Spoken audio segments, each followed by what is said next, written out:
While texting with my mom earlier this morning, confirming my visit in Los Angeles, she reminded me that it will be 18 years next week that I surrendered to federal prison.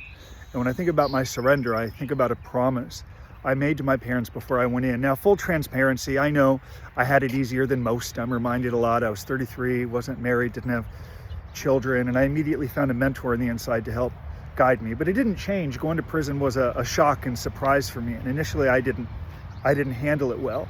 I became a runner in prison. I just finished my run, and oftentimes while running at a pretty good pace, I would sometimes stop and I'd stare out into this agriculture that was Taft Federal Prison and think, what am I going to do next? How am I going to sustain myself? What happens? And I would just stand there, scared, frustrated, because I wanted something better, but I had no idea how to get something better. So all I did was continue to run. And that's all I did in those early months. Run, exercise with my friend Andrew, and just obsess. What am I going to do when I leave prison? How will I sustain myself? So following these runs, I would often go back to my cubicle, this backless swivel stool, and I would continue to stare out into the agriculture and think, what the hell am I going to do? So I would be critical, I think, in retrospect of people who watched television all day or dominoes and played spades, but I was really no different through exercising and just staring out into space, wondering what's going to happen. Wondering's good. It's a hopeful exercise, but without some plan of action, you're going to remain in this struggle, which I was for a very long time. My life changed, and I encourage you, if you want to make improvements in prison, or if you want to work, as Micah would say, to be the CEO of your own life, you're going to have to create something.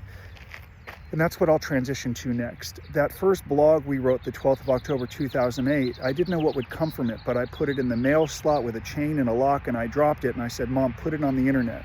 And then we produced some asset every single day. And initially I got some very negative feedback.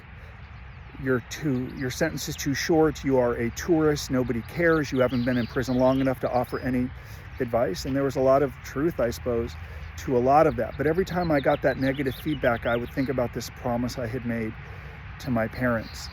Then when I was released from prison, the hardest part, even though it was fulfilling, was that cold walking with lessons from prison, right? Getting thrown out of law offices with one lawyer saying, I'm going to call security or your probation officer. I'm like, that's not cool. I'm just a dude trying to help.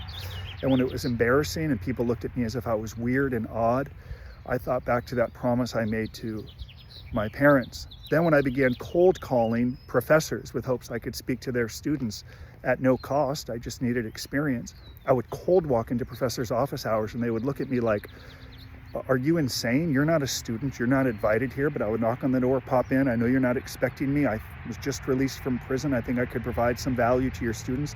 I know you're swamped. Can I leave you with a copy of my book, Lessons from Prison?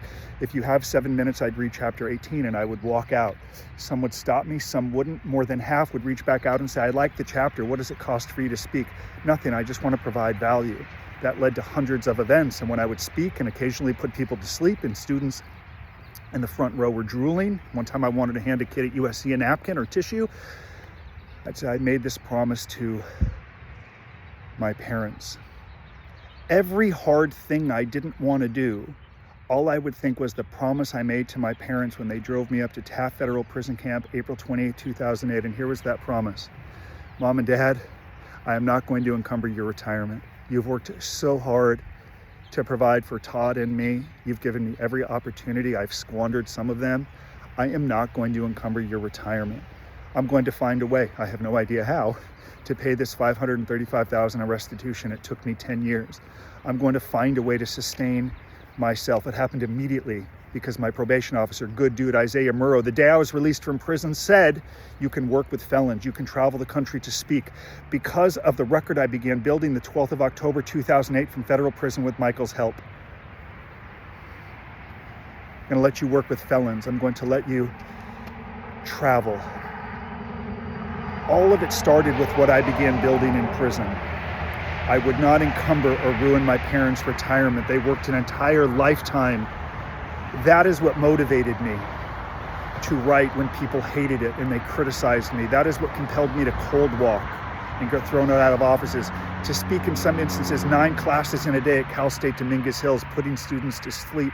I won't encumber my parents' retirement. So here's what I'll ask you if you're going to prison. What promise are you making to someone?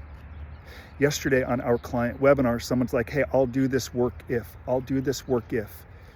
it gets me home early, if it gets me a shorter sentence. Let me remind you, my friend and partner, Michael Santos, is on the road on a plane right now to speak in another federal prison to implement prison professors programs all across the country. Millions are benefiting. He did that work through a quarter century in prison. Not one day of that work advanced his release date. For the short time that I was inside, it didn't matter if I watched The Kardashians, Sons of Anarchy, or wrote. None of it was advancing my release date.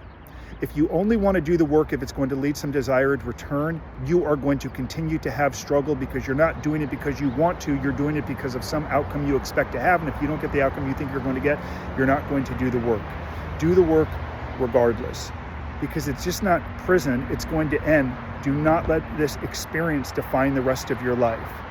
Mom and Dad, I love you. Mom, I can't wait to see you later. Today, I made a commitment I would not encumber or destroy their retirement. That's how I powered through some really tough and embarrassing and awful days.